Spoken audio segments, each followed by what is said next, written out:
I'm Jeff Hunt. He's Bill Thorpe. It's Wednesday. Yeah, that's the halfway point. Half good, half bad. I don't know. Not closer to Friday, though. Christmas party week. My goodness. Yeah, it is. Lots happening. And then we're getting close. We're getting close to that coveted Christmas break. Yes, we are. Yeah. We're going to get some time off. And I still got shopping I got to do, so I'm kind of a little stressed. Me too. There. And I'm the king of the personalized gift. Like I put people's faces on golf balls and stuff. Oh, that's nice. So you got to do enough time for those to be printed. Yeah, you do. Yes, you do. So get after it. December 10th, 6 a.m., Mile High City. We have coming up here in just a few minutes Representative Jeff Crank giving us an update on Congress. We're going to talk about the president's plan on affordability, government regulations, all that stuff. Bill, going to ask him about NVIDIA chips being sold to China. So we've got a whole lot coming up in just a few minutes as Representative Jeff Crank joins us. And then Donald Trump pulling a Jason Crow, Mr. Thorpe. That's good interesting. For him. We talked about, you remember Danielle Jurinsky went down to confront the Jason Crow staffer? Well, every week, Jason Crow's been sending staff to the ICE detention center in Aurora to check up on the temperature of the beans being served. It's true, but it's part of a larger investigation into the treatment of illegal immigrants. Well, Donald Trump going, I got some similar power. Investigative power on civil rights treatment in jails. Oh, yeah, Tina Peters is over there. Let's start doing some investigations. So Trump pulling a crow and diving in and looking at our jails. This is wild. We'll get into that. I'm thinking when Tina's been able to do interviews through iPads from jail, I don't think her civil rights are necessarily being violated. Just saying. Time to look. And I heard she might be back in solitary confinement. So what's that all about? We're going to be joined by a student from Turning Point USA, Colorado State University, a guy named Blake Jones, who just chalked a picture of Jesus on the cross and then got spat upon, threatened. They vandalized his own little chalk creation of Jesus on the cross. Turning Point kids up at CSU being intimidated by other students on campus. What's happening? We'll get the latest from Colorado State University. And then Johnny Hickenlooper's got a primary challenge. Yes, he does. Socialist coming out. We knew it was happening. We just didn't know who yet. Julie Gonzalez challenging John Hickenlooper. So Deep Singh Badesha, the Democratic Socialists of America, will join us during the 9 o'clock hour. So whole lots to cover today and talk about. Now it's time for news and comment. Mr. Blake Olson. Blake Olson. Blake Olson, news and comment.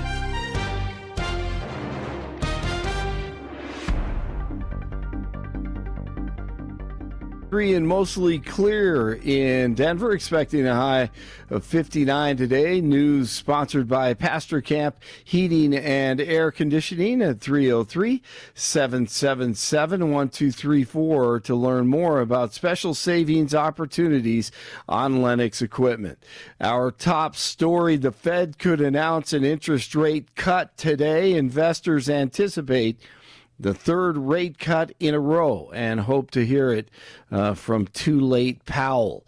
Thousands of people west of Denver were without power last night after strong winds affected the area, especially in the foothills. Most customers have their power back, and in northern Colorado, a few semis were blown over due to the wind on 287, and as we know, that's always an issue this time of year near the Wyoming border.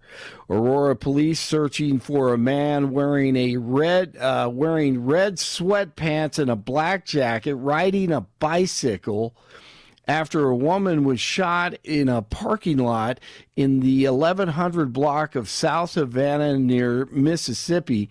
She suffered life-threatening injuries, was rushed to the hospital, and no update on her condition was provided. But once again, looking for a man wearing red sweatpants and a black jacket riding a bicycle.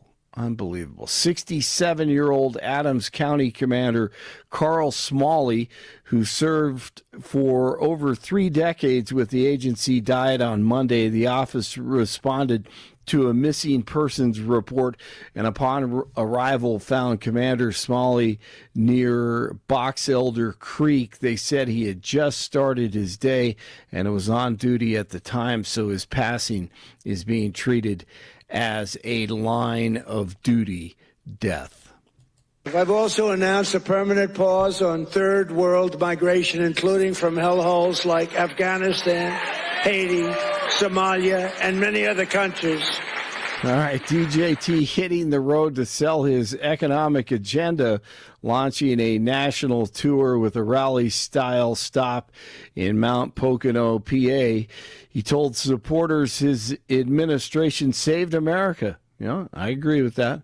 Crediting tariffs for boosting U.S. manufacturing and talking jobs. Before I entered office, 100% of all new net jobs were going to migrant workers. Think of that. 100% of new jobs were going to migrant. These are government numbers, by the way. These are not Trump numbers. These are government numbers. Because they say, well, did Trump come up with these numbers? No, I didn't come up. I'm just... Migrant workers and illegal aliens got 100%. But since I took office, 100% of all net job creation has gone to American citizens. How? Good deal. Let's keep it up. 47 says wounded National Guard member Andrew Wolf got up from bed Tuesday, calling it amazing. Wolf was shot last month in the attack that killed fellow Guard member Sarah Beckstrom. The suspect, an Afghan national who once worked with the CIA-backed counterterrorism unit, remains in custody. Authorities asking for help locating a man who hasn't been seen since late last month. The Colorado Bureau of Investigation activated a missing indigenous person alert for 46-year-old Lance Powless Tuesday. Powless was last seen on November 25th, and investigators believe he may be in the Denver area. Anyone with information about Powless should contact the Fort Collins Police Department or call 911. By the way, the Fort Collins Police Department, great leadership. Love those guys. One student is dead and another is hurt after a shooting on Tuesday at Kentucky State University. That's in Frankfort. The police department there says a suspect is in custody facing murder and assault charges. He's identified as an Indiana man who does not attend Kentucky State University. Getting less sleep, less than 7 hours of sleep, kind of like I did last night, is a strong predictor of a shorter life expectancy. Great. That's according to a new study published Tuesday in the journal Sleep Advances. Researchers found that sleep was more effective in predicting a shorter life expectancy than any factor except smoking. So 2 things on that. One, yes. I think as talk radio hosts, getting up early, that is not good news for us.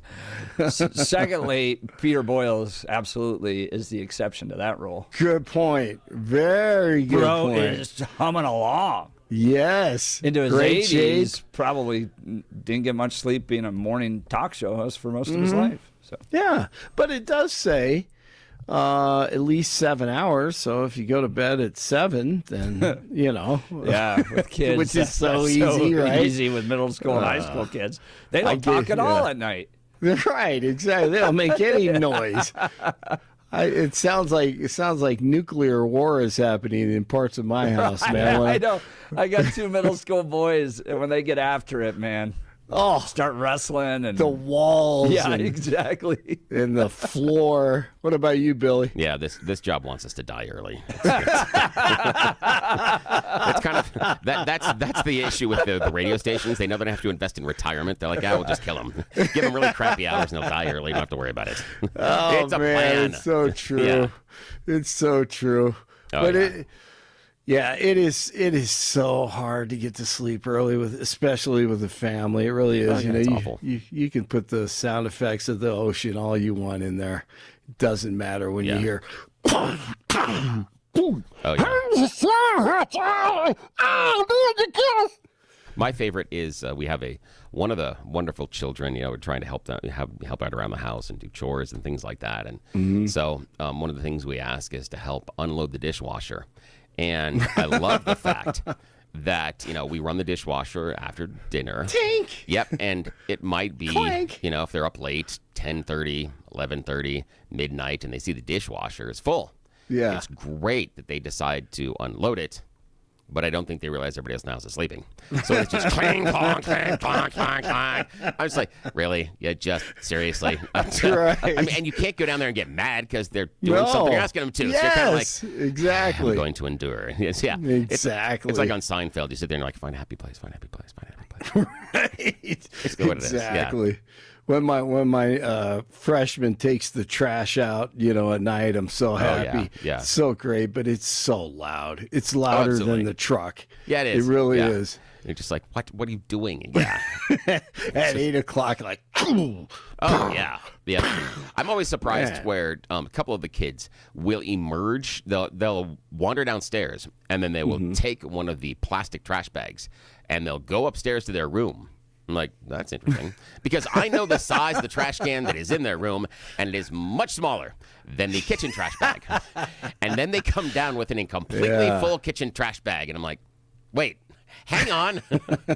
I have questions, but then I really don't want to answer the questions. So I just kind of we're just going to let this go. Don't. No, I do not want to know where all of the trash came from. Do not want to know. I just know, la, la, la, la. No, I'm not listening. Yeah. I was thinking about this morning. You used to think, or I used to think my parents just had no clue, right? Oh, yeah. No, they just didn't want to dive into it, man. Oh, absolutely. I mean, they just, no. Yeah, I've surprised my kids a couple of times. I'm like, you think I was born this big? Right. I've actually had, now this is just being 100%. I have had the talk with the kids as they enter into the formative years of teenagers. And I'm like, I understand that you believe that mom and dad are idiots and you're into this. Like, I just would like to remind you that I have broken a number of laws you haven't even considered yet. So if we're talking about who's going to get away with stuff, don't try it. And I have been proven correct a number of times. I'm like, yeah, I know. And they're like, what? I'm like, yes, I know. And they're like, but.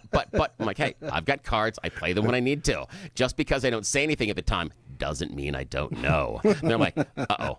Yeah, I know. I am the author of that book, right? Yes. Yeah, you have no idea. All right, Nashville Predators get by the Avs last night, 4-3. The Avs are 21-2-7. Head coach Jared Bednar. Good on our guys to stick with it. I liked a couple of our power plays tonight. First one especially. Didn't capitalize. Then you kind of get down to the nitty gritty at the end of it. 6-on-5. It was hard working, and we managed the puck well. We had a couple looks. Draw a penalty gives us a little bit more of an advantage for 6-on-4. And I like the fact that we didn't force anything, but we took a couple good looks at the net, and eventually Cale's shot finds its way through. So it's a big goal for us. Gets us a point. And so, despite the loss, there are some positives. Today, first practice on the field this week for the Broncos as they go for 11 straight Sunday against the Packers. 44-year-old quarterback Phillip Rivers once again signed with the Colts practice squad. 10 kids, 1 grandson. His oldest son is a month younger than the center for the Colts. That's hilarious. It's going to be so much fun. I love it. We'll see how his comeback goes beginning today on the practice field. 30 in Parker, 31 in Englewood, 33 in Denver. You're waking up with Jeff and Billy. Blake Olson, News Talk 710 KNUS. Other than some windy areas, and there will be plenty of wind along the Front Range and foothills and mountains over the next couple of days, we're going to be looking at mild, dry weather as all the significant weather stays to the north and east of us. Partly cloudy, windy at times, upper 50s and low 60s, low to mid 30s tonight. Mid to upper 50s Wednesday, near 40 Wednesday night. Temperatures will be 50s and 60s Thursday, trending a bit cooler for Friday and into the weekend, but the real cold stays away. Meteorologist Don Day in the 710 KNUS Weather Center.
All right, he represents the 5th Congressional District here in Colorado. That is the Colorado Springs area. Joins us now. Good morning, Congressman Jeff Crank. Yeah, morning.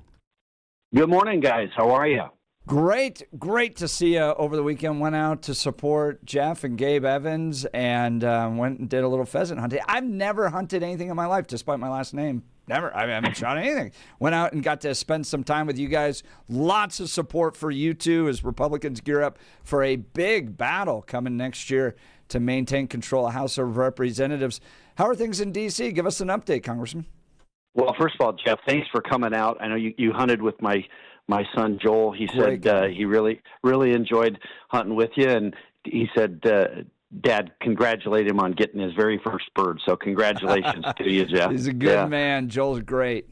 Yeah. Well, listen, it's going well, I think, in Washington D.C. You know, we're really trying to close out the year before we break for Christmas with a couple of things. One, we want to get as many of these appropriations bills done that we possibly can before the end of January, so that we don't have an issue of trying to use a government shutdown again for leverage. We're passing today, we should pass the National Defense Authorization Act, which is the one thing Congress has done right for over 60 years. We've passed that bill every year continuously for 6 decades to fund our military. And that is conferenced and on the floor of the House today, so we should be able to do that. And then, of course, healthcare. We're trying to figure out what the solution is, what the path is on healthcare, and obviously that's a tricky one. There's not a real appetite here for just doing a straight extension of the Obamacare premium tax credits. But we're working to try and figure out a solution to that so that we can bring relief to people on this issue of health care. That's Congressman Jeff Crank joining us from Washington, D.C., giving us an update. From my perspective, healthcare really any industry shouldn't be in the hands of politicians in Washington, D.C. I'm a free market guy. I'm reading Thomas Sowell's Basic Economics right now, which, by the way, it's a national travesty that Basic Economics by Thomas Sowell is not mandatory in kids' schools because it really helps people explain why the free market lowers prices, the impact that it has on that, the transparency that comes with it, and more importantly, you don't have central planners. Is healthcare something that should be in the hands of the government to plan out? It just seems like anytime we hand the government anything, services get worse, costs go up. And I mean that in no way offending you as a member of Congress. I just go, there's power with the free market. Why not allow that into the healthcare system? Yeah, we need to do a lot of things to our healthcare system, and getting government out of it in large part will help. But a great example of that, we've got Children's Hospital in Colorado. Jason Crow and I worked on a bill, and we're still working on it to try and get some of our military members are going to lose coverage potentially at Children's Hospital for kids of military members because the government just arbitrarily decided that their reimbursement rate for certain procedures was going to be lowered. Well, that's not a market decision. It's just the government saying we don't have enough money to pay for this, so we're going to cut the reimbursement rate. Well, a free market hospital or a free market healthcare system is going to look at that and say, well, it's not worth our time to do it. So we're not going to treat those patients anymore. And that's not the way to run a healthcare system. So, that's a great example. We have Medicare, Medicaid reimbursement rates that the government just lowers, and then providers don't want to provide it for that amount. And then sometimes the private insurance companies follow suit, right? And that's where we get into these access issues on healthcare. We've got to figure out ways to control costs for the American people, be more transparent. Honestly, I think we've got to hold these insurance companies accountable too. I mean, there are record profits in some of these insurance companies, and we got to figure out ways to do that to hold them accountable too. We need to know how many claims each company is denying. What percentage of the claims that are filed are getting denied by insurance companies too. So there's a lot of work. A lot of it, both sides may agree on. There's something called PBM reform, pharmacy benefit managers. There's a lot of Democrats and Republicans that would agree on something called PBM reform, which is taking middlemen out of the pharmacy business. So we got to get to work and get it done. That's Congressman Jeff Crank representing Washington, D.C. Sorry, Bill. I got a question before. I know that you want to go in a different direction, but I question this. Now, Congressman Crank, we've heard complaints about Obamacare since Jump Street. That's 15 years. Can you help me understand why the GOP is still struggling to foment any sort of a plan? What I'm hearing is the kid who knew the assignment was due and they didn't do the homework. There's been 15 years. How come the GOP hasn't been able to create any sort of a healthcare reform structure? All I've seen are complaints without any possible solutions. Yeah, well, look, Bill, that's a fair question. I think we haven't done the assignment as Republicans, but we also didn't fail the test like the Democrats did, right? I mean, they keep in mind the system that we're complaining about right now, the system that's broken, the system that costs too much, is Obamacare. It's these exchanges that are broken. Well, hang on a sec there. I got a question for you. Are you advocating that the system prior to Obamacare was better and we should go back to that? Or is it just that Obamacare is a bad fix? What is the argument here? Obamacare is a bad fix. I'm not arguing that we should. Let's stop there for a sec. I can agree with that. So if Obamacare is a bad fix, why over 15 years hasn't the GOP come up with a better solution? Well, because, I mean, I agree with you, Bill. We haven't done a good job at that. We've done a good job as Republicans of complaining about a broken system, but we haven't come up with a solution. And neither have the Democrats, Bill. They have sat and defended Obamacare, which is a broken system. So both sides have failed to come to a good solution on what healthcare reform is. And here's the thing. I mean, there's no silver bullet to it. We wish this was an issue where we could say, well, if we fix this one thing, the system would just work great. That's not the way this is going to work. This is going to be a multifaceted, very complex fix. There's many pieces to this. They have themes. I think some of it is transparency. Some of it is, getting efficiencies back in the system, taking out some of the inefficiencies of the system that expand, but we've got to give people better choice. I'm for instance, association health plans to allow associations like Chambers of Commerce and AARP or others to offer health care plans. That's something that's outlawed right now in many places. I mean, for goodness sakes, before we saw how antiquated a system it is, and both Democrats and Republicans failed to fix it, when COVID hit, we had to come up with telehealth medicine solution very quickly because the system was so broken that in most states it wouldn't even allow telehealth. So there's lots of things that we can do. There's no single fix to it. Both parties are to blame for us getting to this point. But, that's all stuff in the past. We can't, right now, we got to fix it, not defend the current system. Yeah, I can't believe how close we are on that one. Because, both parties have failed to basically fix the system. And I think one of the problems you're going to get into, as you accurately described, is the denial rate. Because fundamentally, the insurance companies function on a backwards free market system. They make more money when they deny care. And we talk about it on the show. That's like opening up a restaurant and saying you make more money if no customers come through the door that night. So there's a disincentive to actually do business. Yeah, that's going to be a problem. Now I know Jeff. We could keep going with this one, but let's get to Jeff affordability. Hunt has got an affordability question. I know the president's going to be out there pushing affordability as the top issue, and I think he's right in this. That if Republicans want to maintain control of the House and the Senate, and this coming this next term, they've got to have great plans for affordability and making life easier for Americans. What are you guys doing in Congress? How are you responding to the president's agenda there? Yeah, well, first, let's not forget that we did do some things that will make life more affordable for people, put more money in their pockets, but that doesn't mean we can stop. There's lots we need to continue to do on affordability. Obviously, I want to start with when we passed the reconciliation package, what many people call the One Big Beautiful Bill. That's going to put a lot more money into average Americans' pockets. I know that many on the left wanted to make this about tax cuts for billionaires and all of that, but the simple fact is, and this is you both know this is right, that bill included new tax cuts, right? Doubled the child tax credit. Doubled the standard deduction.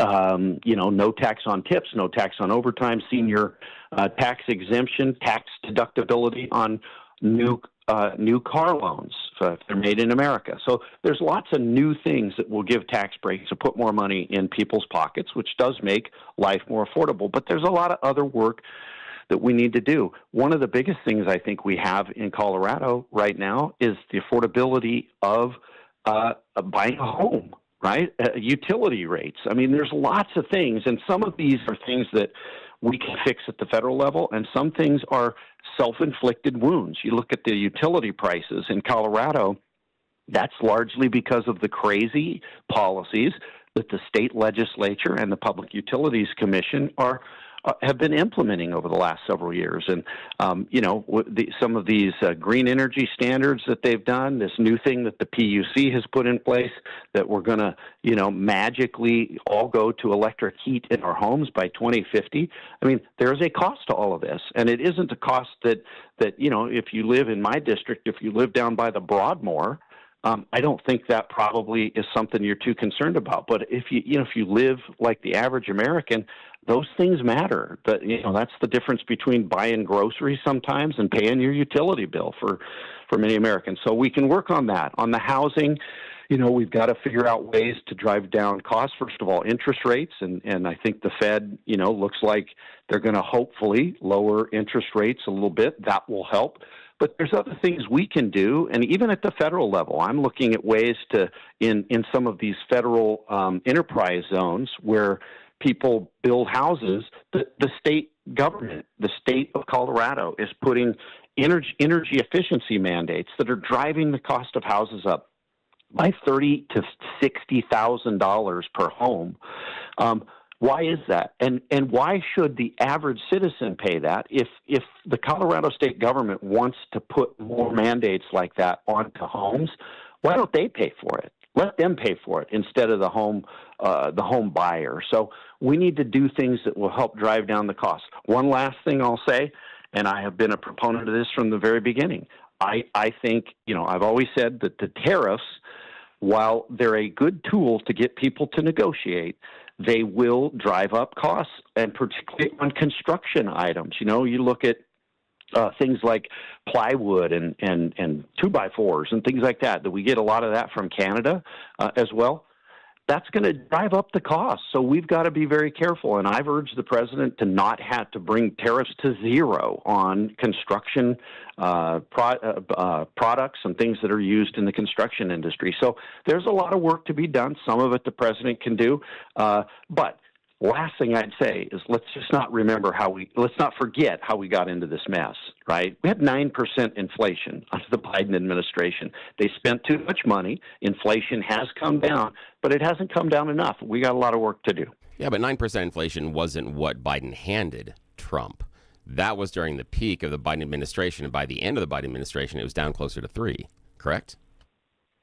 Well, this economy, let's just be honest. The Biden administration, through COVID, spent more money. What happens when you spend money? You drive up costs. Inflation, people know that inflation was caused by the government. Frankly, I think it was their overreaction to COVID to try and infuse more money into the economy. And that happened.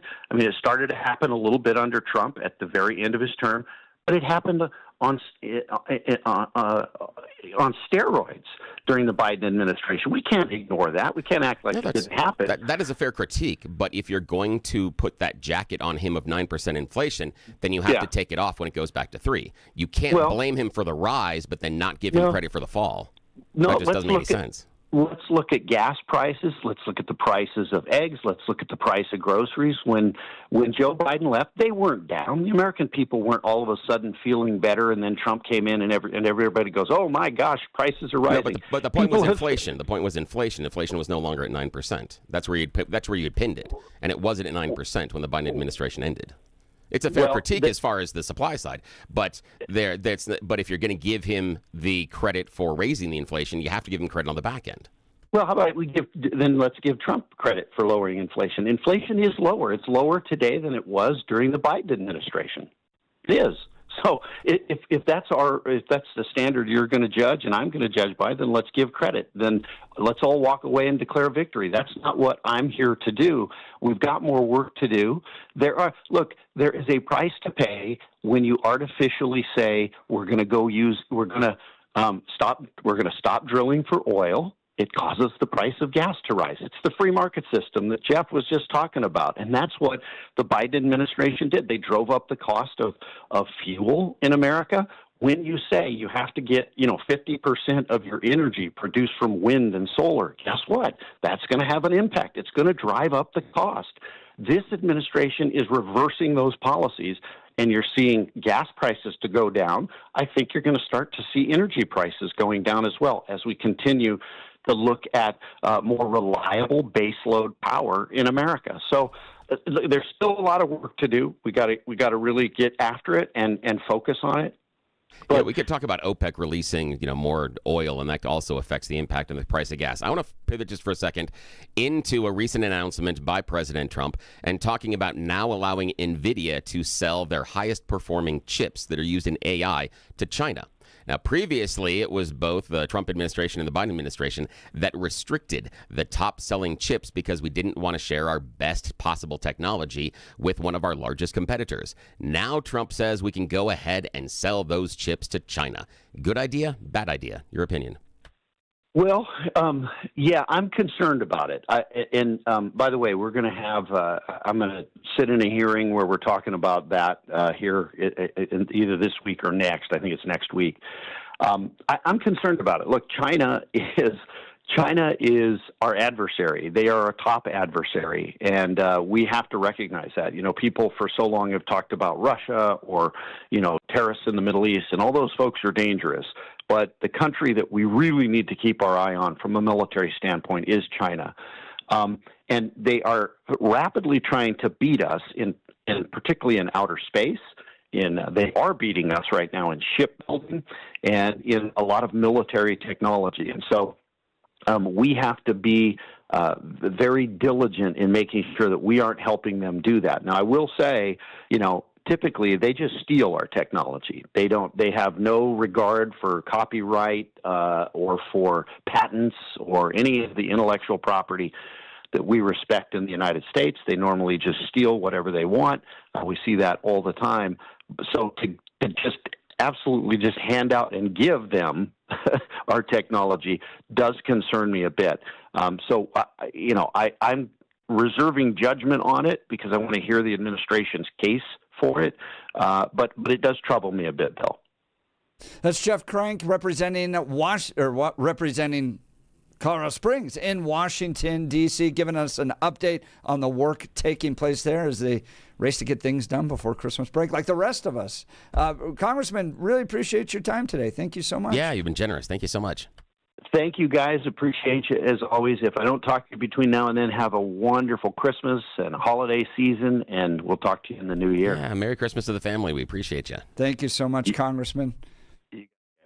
All right, let's talk Dan Caplis with Dan Caplis Law. Dan suggests you should choose a lawyer who shares your values because who you choose to represent you in an injury case says a lot about you to everyone involved in the case. Dan Caplis is the son of a police officer and a former seminarian who's dedicated the last 40 years of his life to helping people who've been hurt in serious motor vehicle crashes. Dan is believed to be the only lawyer in Colorado history to win 5 straight multi-million-dollar verdicts in Colorado crash cases. Dan is also believed to have won the largest truck crash verdict in Colorado history. Dan Caplis Law, the official law firm partner of the Denver Nuggets and the Colorado Avalanche. Dan Caplis Law, a serious firm for serious cases. Dan accepts righteous injury cases on a percentage fee basis so that he can represent good people from all walks of life without regard to ability to pay. So if you need Dan's help, give him a call. Here's the phone number, 303-770-5551, 303-770-5551, or hit dancaplisLaw.com. That's Dan, C-A-P-L-I-S Law.com. We'll continue with your phone calls and texts. You're listening to The Jeff and Bill Show. This is Denver's Talk Leader, News Talk 710, KNUS.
Welcome back to the Jeff Van Bill Show. The president making affordability a top issue. I think he's right in that and making that a key thing he has to address.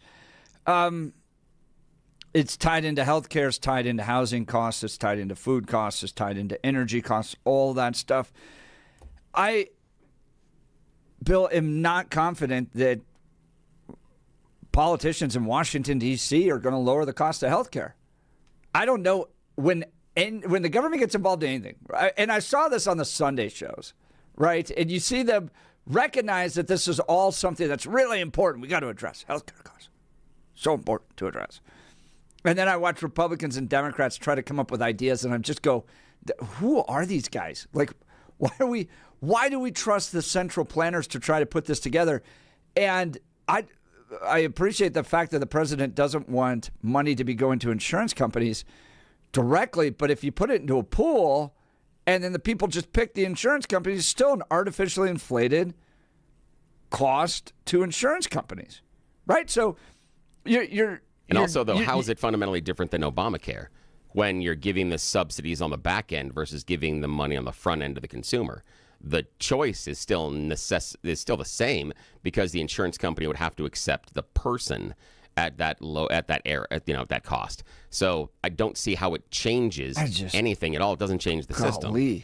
Well, the problem that we have is, and this is again what we come back to, is we stand around and go, we have no idea how to fix this, yet other countries spend less and get better results. Now, I disagree with that. Well, but that's what all the surveys say. I mean, you can disagree with it all you want, but all the surveys say that we pay more and get better and get worse results. We have a higher rate of infant mortality. The argument, that's your argument, is essentially lifetime livability. I actually don't think the care when you say better results, I don't think the care in those areas is better at all. I don't think the care in Canada or Europe or Germany or England, France is better than what you get in America. In what way? Because, I mean, again, they're having a longer lifespan. They're getting better outcomes. They're having lower infant mortality risk. That's the only outcome you talk about. And I don't think that's though. But that's not the. Hang on a second. But when the surveys are put together, that's not the only thing they're judging. But yet, routinely, we end up lower down on the spectrum than other developed nations, and we pay the most by a lot. So that's the disconnect that we have to figure out. And it might be smart to look around at other systems and figure out what we can glean from them. I'm not saying duplicate other systems, but other systems have figured out ways that possibly could work here in America. And that might be something we should look at, that if other places have figured out a way to make it more efficient and cost less, maybe we could learn something from it rather than sitting here and saying we don't know what to do. You sure it costs less? Yeah, based on overall cost, yes, that's what it shows. Yes, we spend more than everybody else, yes.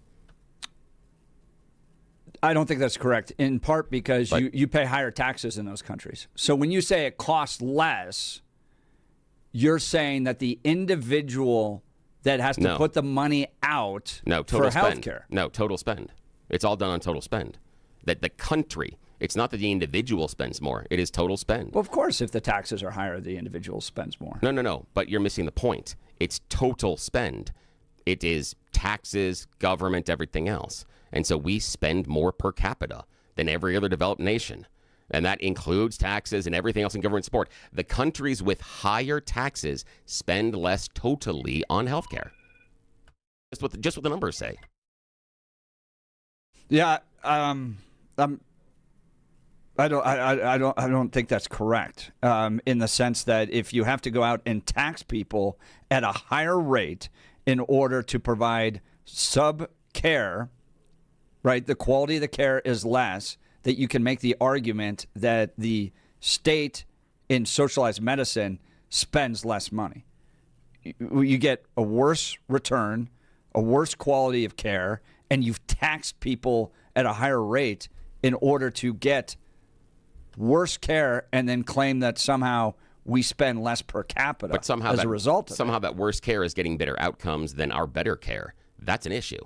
If you're saying they get worse care, they're still getting better outcomes. No, I disagree with your analysis that are better outcomes. It is tied directly to that care. Okay, and you disagree, with the healthcare industry, and you disagree with the scientists, you disagree with the studies, and that's fine. Bill, that's fair for you to have that different opinion, but that's not what the numbers show. You're mixing things here. No, I'm not. Right? Okay, well, I guess we're just being rude this morning. I apologize. I'm sorry, but I'm not mixing things. Oh, go ahead, your show. I'm not mixing things. It shows routinely that we spend more and get worse results. That's the issue. We just need to figure it out. And Brian from Arvada's calling in. Brian, what's on your mind? Hey, is it correct that that Israel has free health care and we basically pay for it? And how's their health care going? I'm unaware. I don't know. I have no idea. Yeah, I heard that they had free health care. I don't know if anybody on the show knows it. And that, we give them billions of dollars. That's why they... But, I was just curious how their health care is going. Yeah, they do have. It's funded by taxes and premiums. Yeah, they've got universal health insurance. But I'm not sure how it's funded externally. It's funded by us. So, we can't get good health care here. But, of course, Israel, we got to take care of them on everything. But so I was just curious about that. Now that you guys are talking about health care and how their system's working out, means that we pay for it. Yeah. If you were going to try to change the healthcare system, what would you do, Brian? Well, I like the idea of kind of what Trump's trying to do, give it to the people instead of the insurance. It seems like the insurance is just a big scam because they give all this money to the insurance. And what happened last time they did that? What happened to all the insurance's stock rates? They went through the roof. Yeah. So I kind of like the group care. Some of the churches, I guess, do that, where you kind of everybody pitches into a group care, and there's really no profit base, But I think the insurance companies are one of the biggest problems. Yeah, the profit motive is based on the fact of not giving you care. So they make more money by not giving you health care. That's something we got to figure out. Yeah, but of course, they lobby all the senators and stuff. Like like Jeff said, they basically write the bills that these people sign in. So it's on it. Yeah. Hey, Brian, we're losing your phone there. Thanks. I appreciate the phone call. All right. Want to go to a break? Oh, okay. Then I guess we'll be back after this.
Welcome back to the Jeff and Bill Show. It's that time of the program. We throw it to Bill for You Choose the News. Yes, it is America's favorite fake radio news game show. It's time for You Choose the News. You know how this works. Browsing interwebs for moments over the course of the morning, finding really dumb stories about us humans to play this fake radio news game show because those in charge have no idea we are doing it because they do not arise until 7 a.m.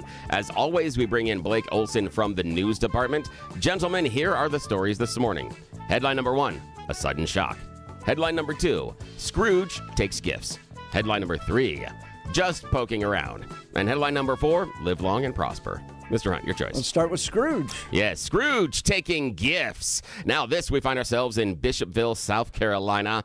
'Twas just 3 weeks before Christmas, and in the prison yard, drone dropped a package for someone inside, but it was found by a guard. Steak, weed, crab legs, and more. Cigarettes for days, all in time for the season, plus a tin of Old Bay. Well, the illicit meal was dropped into the Lee Correctional Institution prison yard by a drone. The Department of Corrections, though, quickly picked it up and said it's not going to the person who was intended to. They showed raw steak, still from the grocery store in the packaging, crab legs, Old Bay, side of plastic baggies. They contained marijuana and a couple cartons of cigarettes, you know, because you got to be able to make the meals and make things happen inside of there. No arrests been made so far, but yes, someone is not getting their Christmas meal. Talk about a bunch of Scrooges.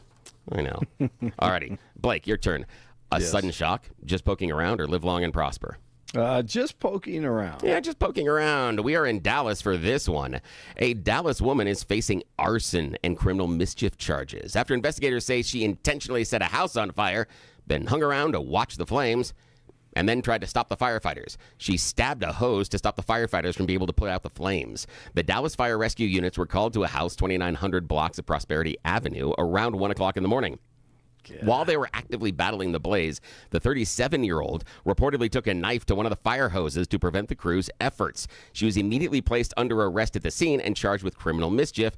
They thought she was just stabbing the hose. But later they determined the fire began in the front room. It was incendiary in nature, and they believe she was the person that set the fire after multiple witnesses at the scene heard her talking about it while she was watching the flames, saying that she started it, and then she went over and stabbed the hose. I think she starred on Breaking Bad. I think so. I'm just like the idea that I understand, you know, the criminals, they say, come back and sometimes, especially arsons, like to watch their work. But why are you getting all chatty with the people around you? Yeah, like, hey, look what I really. did. Look at this. I mean, there's so many things you don't share at that point. I don't think you make friends. Man. Yeah. Evidently, they didn't stop all that meth after all. Yeah, not at all. Not at all. Alrighty, final choice this morning, Jeff. A sudden shock or live long and prosper? Let's live long and prosper. Yes, we need to live long and prosper. Now, you know, remember that from Scotty? He wanted to beam you up over on Star Trek, and live long and prosper, of course, comes from Scott. Well, this is a story about maybe beamer me up, Scotty. After crashing a stolen BMW this week, Florida man denied swiping the wheels and explained to the cops it was actually just teleported into the vehicle by aliens. That'll work. Investigators allege that the 36-year-old Calvin Johnson took the 2018 convertible while the car's owner was walking his dog at Ormond Beach Centennial Park. Now, unfortunately, the BMW driver had done everything they should in order to keep their convertible safe. Oh, yeah, they locked the car. And oh, no, wait, they didn't. They didn't lock the car. No, they didn't. They didn't. And then when they took the keys with them, oh, wait, no, they didn't do that either. They didn't even take the keys with them. They left the car unlocked and left the keys in the cup holder. Okie dokie. In short order, Johnson then came over there, stole the car, and ended up driving over 100 miles an hour, crashing the car in a single vehicle accident. Passing motorists extracted him from the totaled auto at the time. And when cops arrived at the crash scene, he goes, "Oh my God, thank God you're here. You saved me from the aliens." And they went, "What?" He goes, "I didn't steal this vehicle. I was transported into it by the aliens." Not surprisingly, he has an extensive criminal record, which includes convictions just this year for trespass, obstruction, loitering, resisting arrest, and unsurprisingly, grand theft. He took a $1,500 bicycle. Asked why by the judge, he goes, it just felt like it. So, not surprisingly, when he comes across an unlocked convertible, I just felt like it. God. Yeah, but those damn aliens. Right. Yeah, that's it. That's India Choose the News. I know. Thank you, Mr. Thorpe. All right, coming up next hour, the Trump administration looking to bring civil rights investigations against Colorado's prison system. Is he pulling a Jason Crow? What are we talking about? We'll get to it next. You're listening to The Jeff and Bill Show. This is KNUS.